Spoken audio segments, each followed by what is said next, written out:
Hello again. This is an unboxing and general review of my latest watch. I've owned this now about 3 weeks. So far the honeymoon is still going on and I'm very happy with it. So let's see what's in the box. Here we are, standard modern Rolex box, nothing really to shout about. I have seen other watches I've got which seem to have a much nicer box with, you know, polished wood, burr, whatever, but Rolex watches, you know, the box isn't everything, and it's pretty robust, so what more can you ask for? So in here we have my Z Blue Milgauss. Let's see if the camera can actually pick up some details on this watch. I say I've had it about 3 weeks now. Bought it for an AD. Cost was £5,500, which is pretty damn expensive for a simple three-hander, even though it has got the anti-magnetic core. So here we have my latest purchase, the Rolex Milgauss Z Blue. Z Blue because it's got a blue dial. I believe it's called zirconium blue. It's not dyed, it's not painted, it's not tinted, it's actually made from, I believe, some kind of clever material, zirconium, which gives it that kind of sunburst blue look to it beneath the green crystal. I have been looking at this watch for quite a while, since it came out in 2014. I wasn't too keen on the previous models, which were a white face and a black face models. I didn't want a white face watch, and the black didn't do anything for me really. Even with this one, I spent a lot of time looking at it online, wondering whether it's the thing to get. I love the blue, I love the general style of it, I love the size of it. What I wasn't quite sure about was this strange lightning bolt orange seconds hand, which I just sort of wish it wasn't like that. But over time you kind of get used to it. It's a little quirky, quite unusual for Rolex to be so weird and wonderful, and now it's kind of grown on me and I quite like it. So far it's keeping great time, and it's been worn pretty much every day since I got it. So it's quite a heavy watch. I guess that's the anti-magnetic core. It's actually got two backs to it, I believe. If you take off the rear case back, you don't see the movement, you see another case back, which completely encases the movement to protect it from electromagnetic fields and whatnot. It's got the Rolex Oyster Milgauss name there engraved on the back. It's got PCLs, the famous polished center links, which some folks don't like. I have no problem with it at all. Some folks say, well, you shouldn't have polished links on what should be a tool watch, but my reply would be, hey, whenever is a multi-thousand-pound Rolex a tool watch? Maybe it was in the 60s and 70s, but they sure as hell aren't anymore. And if you do get them scratched a little bit, then you send it off for service, which these days is every 10 years rather than 5 years as it was in the past, and it comes back as good as new. What more can you ask for? The bracelet includes the famous Rolex Easy Link, which is just got a half link which lives down there. You can see it. You can pull it out and you get a half link extra length for hot days, or whether your wrists are swelling up or whatever. I actually find that very helpful because my wrists do swell up in hot weather, or when I'm riding my motorbike, when I'm riding my push bike. So I find that very helpful. I've got the same thing, or even better one actually, on the Submariner, and that's one of the key things why I sort of keep it. Why on earth all decent watches don't have an easily adjustable bracelet on the fly, I have no idea. I'm just looking at the face now. You can see it glinting there. It changes colour.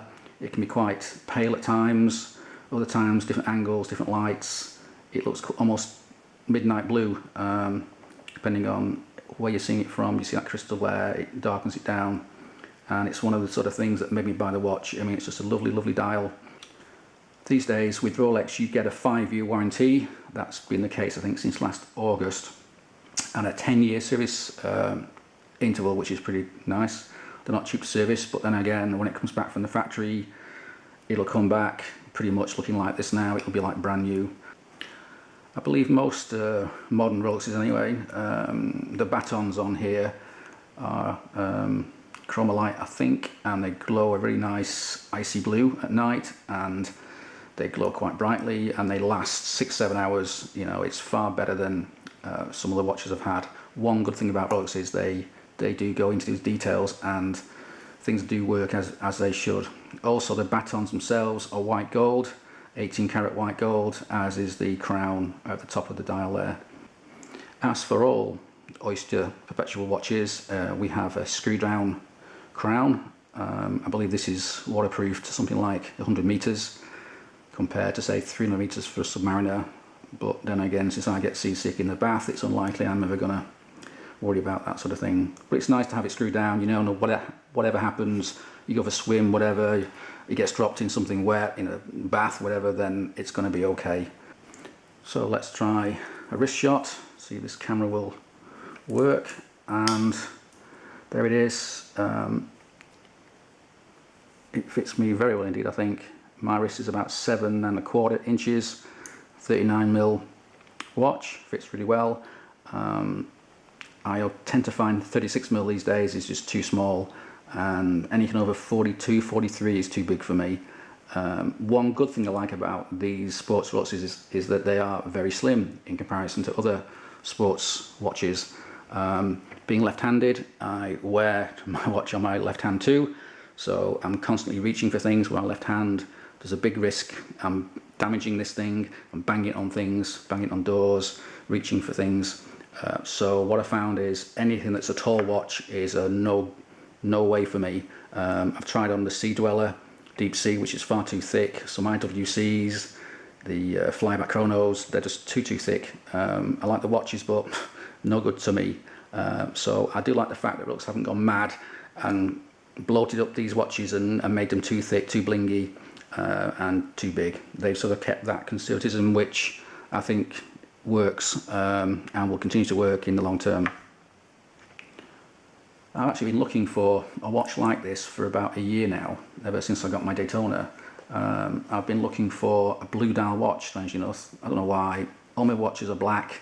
I've got one silver watch, and I was looking for some colour, something perhaps for summer. And I was looking at Rolexes in particular. I tried on the Yachtmaster one, the blue dialed Yachtmaster, which was again a nice watch with polished center links, quite similar to the Submariner, of course, in size. And since I've already got a Submariner, I thought it's a bit too close, plus it's expensive too, over £7,000. I then fell for 36mm Oyster Perpetual, nice simple, non-date. It looks absolutely spot on to me, the blue dial, the batons, the hands, the whole shebang, perfect. It's just too small. We've all had 20 or 30 years of getting used to bigger and bigger watches, and now a 36mm watch just feels like a girl's watch, a woman's watch. So unfortunately, I just couldn't come to terms with buying it. It just didn't look right for me. I also tried the Datejust 2, which are 41mm. They're perhaps gone a little bit too big with that. I believe the Date's now gone back down to 40mm, and I hope that one day they'll do the same thing with the Datejust 2, because at 41mm it's a little bit too fat. The bezel is a little bit too wide. I didn't want to get a fluted bezel, that's a bit too dressy for me. The batten's a little bit too fat compared to the 36mm, so that was out as well. So you keep on looking, and I kept on coming back to this watch. I wasn't sure about the seconds hand, I wasn't sure about the cost, given it's such a sort of fairly simple watch. But when I tried it on, it's like, yes, I really like that. And so I thought about it for a little while, and then went back and bought it. And I must say, I was very glad I did. The honeymoon period's not really worn off yet. I don't think it probably will. It's one of those watches that makes you smile when you see it. It changes its appearance in different lights, which I like. You know, you're never quite sure what it's going to look like. I found myself glancing down to check the time, and then 30 seconds later glancing down again because I didn't remember the time. I was too distracted admiring the watch and those colours in the dial. So that brings us to the end of this little review of my Z Blue Milgauss. I do have some other watches which I'll hopefully get around to doing a small review on when the light's a bit better. It's a bit dark today, it's getting late. Hopefully this will show up okay on the camera. And until then, hope you enjoyed this, and cheers.